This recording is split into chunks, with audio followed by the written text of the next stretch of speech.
공감하기 쉬운 방법은 입장 바꿔서 생각하는 게 맞는 것 같아요. 내가 나라면 내가 그렇게 그걸 당했다면 어땠을까? 이렇게 하면 조금 더 그분들 마음에 다가갈 수 있지 않을까 그런 생각이 듭니다. 오늘 부처님 바쁘신데 오늘 아주 모셨고요. 뭐 저랑은 개인적으로 옛날에 햇님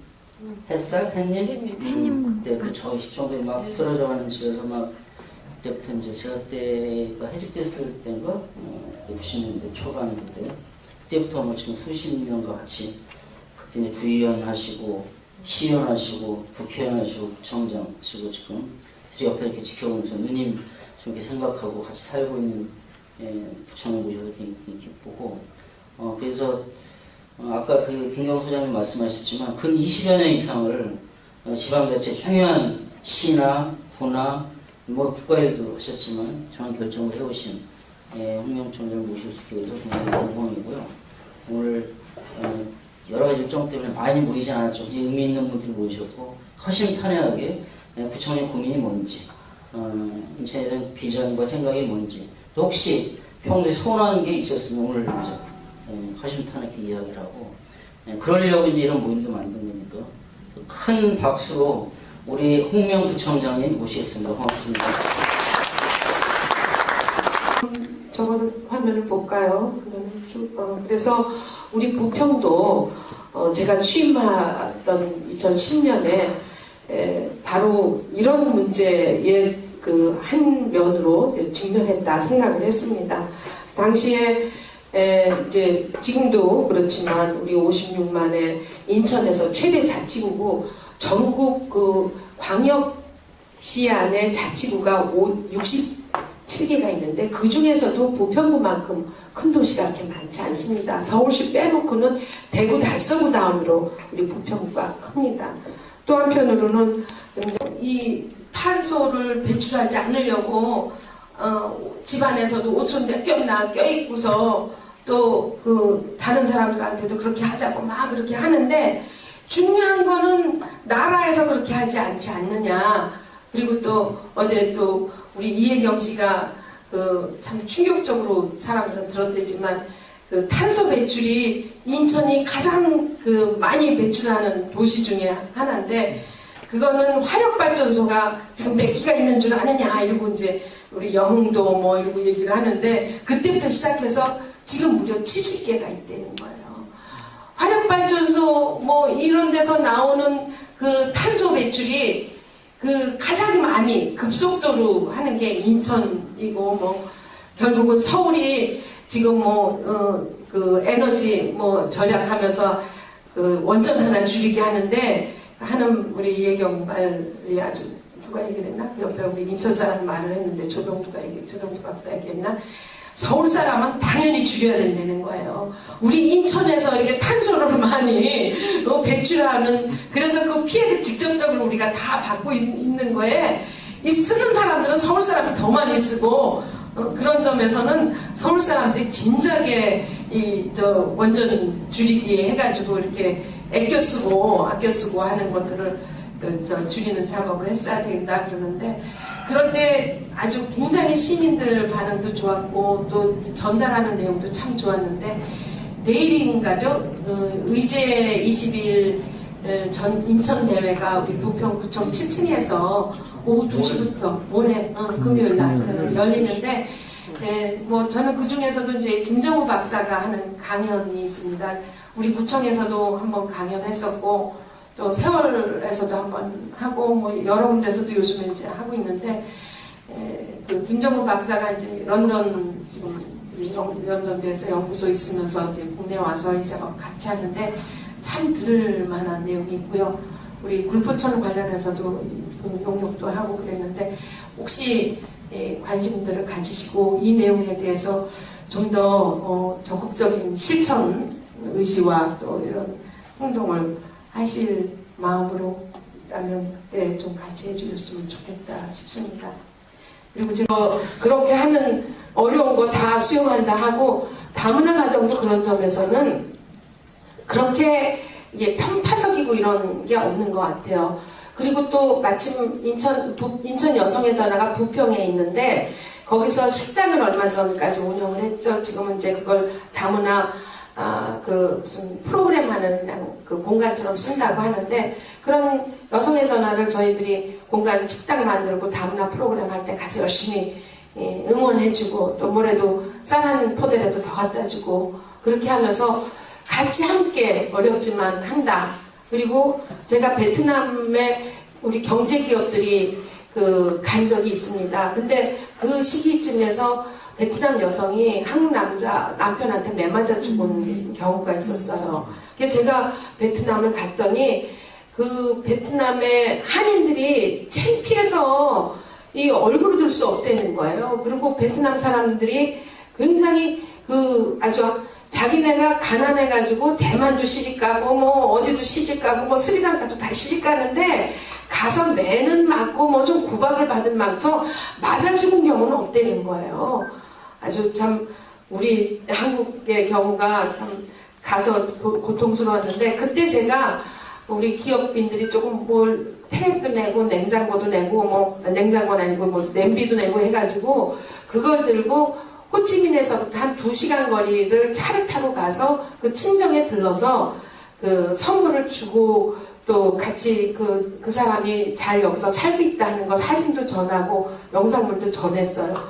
근데 제가 그때 느낀 게 꼭 우리 한국 정서랑 비슷해서 사돈네가 온다니까 마당 다 청소해놓고 막 앉을 자리 다 닦아놓고 음식 다 준비해서 오는 그 느낌이더라고. 꼭 저를 사돈 맞이하듯이 그렇게 했는데 그 뒤로부터는 그 기업인 모임에서 1년에 한 번씩을 우리 여기 외국 가족들을 이민 가족들을 비행기 태워서 한 일주일씩 이렇게 보내는 여비를 대주고 있습니다. 이것은 우리 구청에서 돈 내는 건 아니지만 제가 이렇게 나서서 좀 했던 부분들이 이 기업인들한테도 조금 자극이 돼서 1년에 한 가족이라도 다녀오는 것도 하고 앞으로 행정에서 변화돼야 될 부분이 더 많다고 봅니다. 근데 그런 부분들을 말씀 주신 거에서 깊이 더 반영할 노력으로 삼겠습니다. 아까 손을 같이 드셔서요. 딱 한 분만. 예.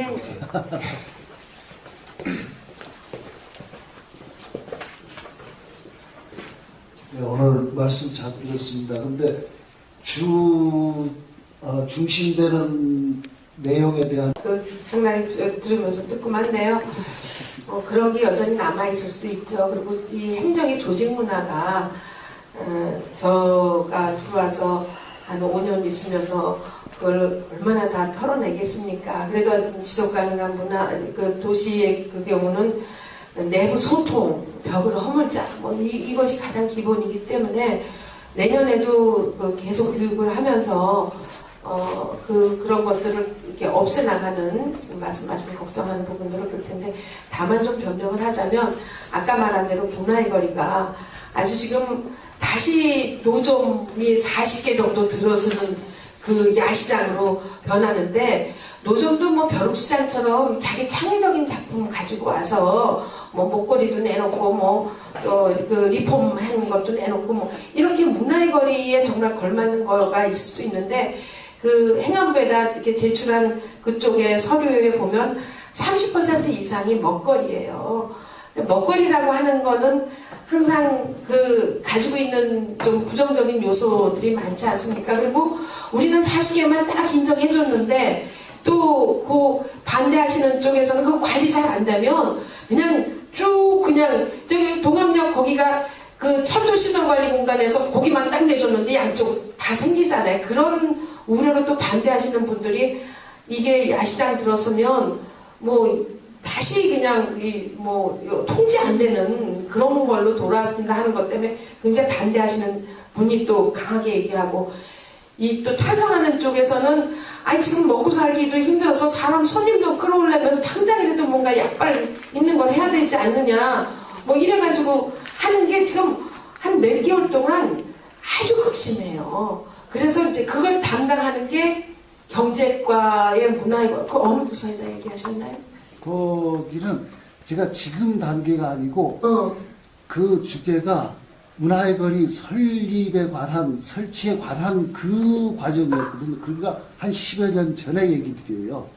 아니 근데 그때 그 제안을 어느 부서에다 했나요? 아, 그거는 얘기하면 또 그 나중에 리플레이할 얘기하면 하여튼 경제과 쪽에서는 아주 지금 그 이쪽 저쪽에서 시달리고 있어서 그게 옛날에 얘기를 하더라도 그게 긍정적인 문화의 거리를 지금처럼 유지하자는 쪽으로 갈 것 같으면은 이제 반대쪽에서 또 빌미를 잡을까 싶어서 그럴 수도 있고 하여튼 공무원들이 제일 좀 한편으로는 비밀주의도 그러지만 그거의 그 기본은 보심이에요. 그러니까 혹시나 다칠까 내가 혹시나 뭐 원치 않는 일로 곤욕을 당할까 구청장도 구상권으로 뭐 몇 억씩 그 시민들 입장에 섰다가 뭐 물어내야 되는 구청장도 그 다른 구청장 경우에 그러는데 하물며 그 밑에 있는 직원 경우는 평생에 나는 30년을 계속 잘해가지고 그냥 잘하면 국장 못하면 과장으로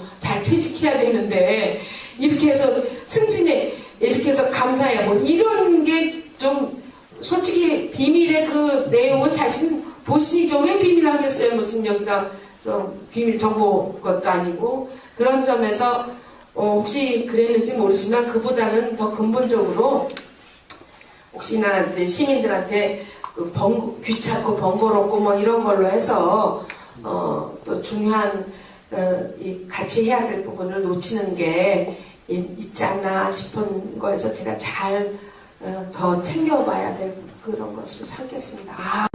회친이기도 하고요. 예, 구청장님은 기억하실지 모르지만 그 해님 공부방 시절부터 쭉 옆에서 많이 지켜봐 왔고요. 100일 넘는 기간 동안 이렇게 오면서 정말 많은 부분들이 눈에 띄게 달라진 부분들이 곳곳에서 있는데요.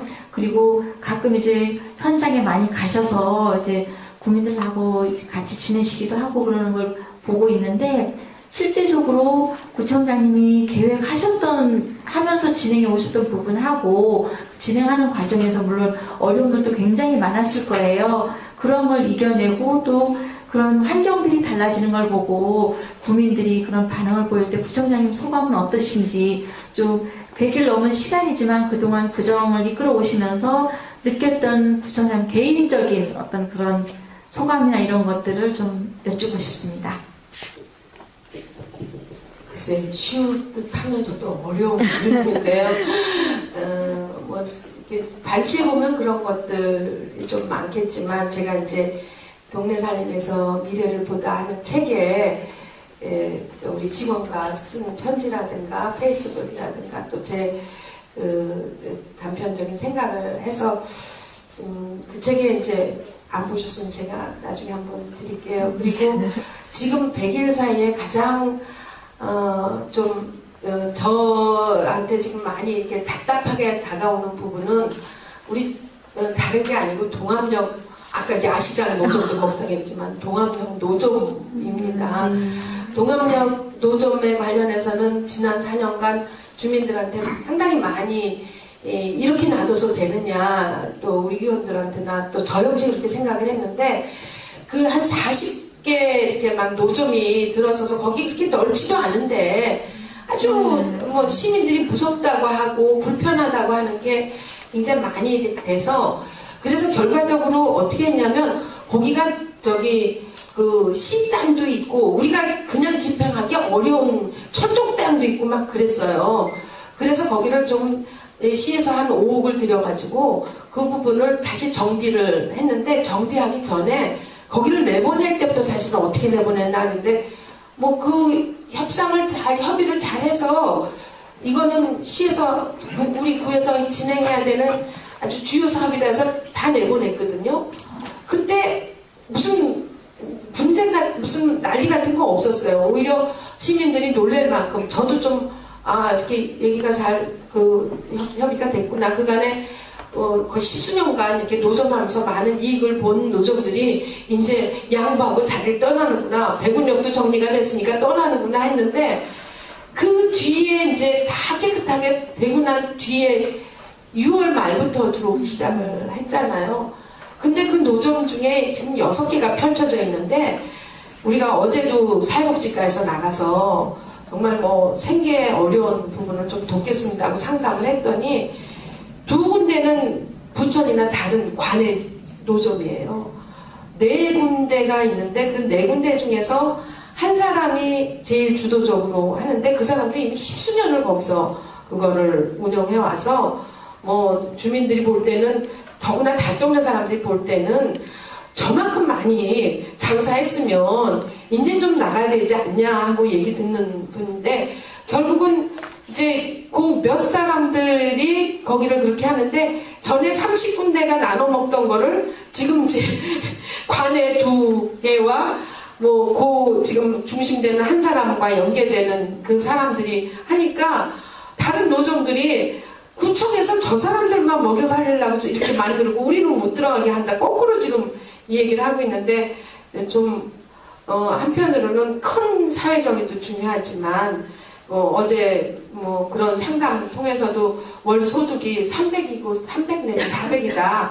그래서 우리 중에는 그렇게 사회복지로 이렇게 뭐 장애인을 가진 장애인 자녀가 있는 경우는 뭐 좀 거기에 관련한 부분은 받을 수 있지만 나머지는 그렇게 그 생계가 또는 생활이 어려워서 사회보장에 해당되는 사람은 없다고 하는데 근데 한편으로는 그 주변에서 가게를 하는 사람들은 가게세와 부가 뭐세 뭐 등등해서 운영하는데 옆에 음식점 가게들은 굉장히 애로가 많다 하고 또 그 동네에서 뭐 목욕탕을 가서 때미는 아줌마도 보면 내가 여기 동네에서 10수년을 이렇게 했지만 나도 여기서 목욕탕에서 때밀면은 목욕탕 주인한테도 돈 내고 뭐도 내고 하루 종일 이렇게 땀 빼면서 하는데 얼마나 세금 내냐고 이러고 얘기하거든요.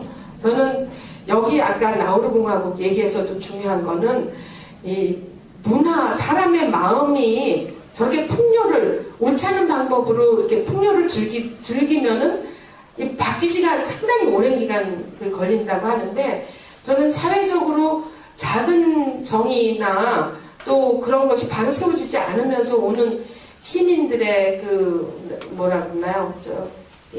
낭망하고 그런 것들이 걱정인데 저는 그런 것까지 다 포함해서 참 우리 사회에서 너무 정의가 바로 세워지지 않고 나 혼자 먹고 살고 나 혼자 잘 살면 되지 이런 부분들이 너무 많이 이렇게 팽배해 있다 이런 것들을 느낄 때가 제일 힘들고 그런 변화를 어디서 이렇게 바꿔나갈 때 이제 보람을 느끼는데 그 중에 하나가 주민참여예산제도 그렇게 처음에는 우리 동네 뭐 가로등 하나 달아주시오 우리 동네 뭐 CCTV 달아주시오 쓰레기 치워주시오 이런 식으로 해서 주민참여 교육을 받으면서 그러면서 이렇게 함께 동네 전체 문제를 바라보고 부평 전체 문제를 바라보는 걸로 바뀌는 거 그것이 저한테는 굉장히 힘이 됐고 또 지금 사회적 협동조합을 제가 이번에 퀘벡 가서 보니까 한 60%가 사회적 협동조합으로 운영이 되고 있더라고요. 서커스단도 사회적 협동조합으로 하고 웬만한 금고 은행은 전부 사회적 협동조합이고 그래서 세계적으로 보니까 협동조합이 그렇게 많이 있구나. 근데 우리 사회만 그 기업의 미생처럼 그냥 올인해서 다 착취당하고 희생당하고 살아남은 사람만이 살고 나머지 사람들은 바보되고 못 살고 하는 그런 게 우리 사회가 유난히 그렇구나 하는 것들을 이번에 퀘벡 가서도 또 봤거든요. 그래서 제가 더불어 사는 얘기를 하지만 협동조합의 가치도 여러 사람이 한 사람을 위해서 또 한 사람이 여럿을 위해서 하는 게 가치라는 거 그런 걸로 저는 부평이 이 지속가능 이 얘기하면서 조금씩 우리 통장님에서부터 시작해서 반장 또 주민참여예산으로 참여하는 일반 택시 운전 하시는 분 이런 분들의 변화 이런 게 그리고 지역아동센터 와서 이제 그런 데 가서 교육하면서 그런 변화. 그래서 저는 지역아동센터를 돈은 많이 못 주지만 소중히 생각하고 작은 동네 공동체 소중하게 생각하는데 그런 데서의 변화를 굉장히 이렇게 눈여겨보려고 하고 그런 부분들을 많이 이렇게 존중하고 또 반영해서 뭘 해주려고 하고 그러고 있습니다. 네. 답변 되셨나요? 네, 감사합니다. 그래서 우리 원장님 잘하십시오. 협동적.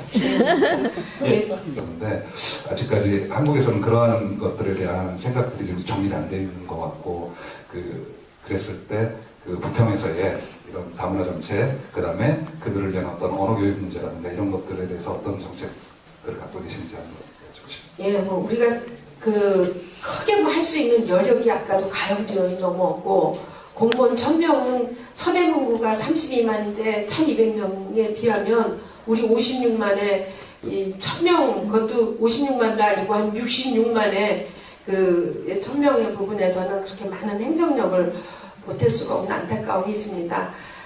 어쨌든 이제 우리가 다문화 가정 지원센터가 부평에 2군데가 있습니다. 저희 YWC에서 하는 거 하나 하고 부관교회 쪽에서 하는 것이 있는데 그 프로그램만으로도 지금 이제 우리가 이제 보태서 지원을 하죠. 그러면은 다문화 가정 지원센터는 지금 여성가족재단에 있다가 이제 거의 쫓겨나게 돼서 십정동에 7층으로 드림스타트 있는 그쪽으로 가게 되는데 거기에 이제 언어 아이들 뭐 그런 취업 뭐 이런 부분들을 도와주고 저희는 거기에 한 발 나가서 다문화 가정 중에서 자기네 동네에서 대표 통장을 뽑도록 하게 했습니다. 22명의 다문화 여성들이 통장이 돼가지고 그래서 통장 회의에 참여를 해요. 그러면 뭐 막 모두 대표 통장으로 오는 다문화 여성은 한국말을 좀 많이 이해하시는 분이 그러니까 되는 거죠. 그래서 행정에 대해서 지금 이렇게 변화되고 이런 것들 신청되고 뭐 하는 것들을 이제 자기네 동네에 가서 다문화 가정들한테 얘기를 해주고 하는 거를 월 1회 공동 모임 갖고 또 동네에서 한번 모임 갖고 해서 하는데 처음에는 굉장히 이렇게 자기가 잘할 수 있을까 기죽어서 시작을 했는데 얼마 전에 제가 가서 보니까 이게 내가 이제 우리 동네 동대표로 다문화 가정들한테 전달해 줄 수 있는 주요한 역할을 하고 있구나 이런 자부심을 좀 보이더라고요. 그게 이제 부평구에서 하고 있는 좀 특별한 정책이고 뭐 그 이외에 우리 뭐 평생학습 축제라든가 이럴 때는 꼭 다문화 가정들이 참여할 수 있는 문화 프로그램에 같이 넣어서 한다든가 해서 근데 부평은 워낙 용광로예요.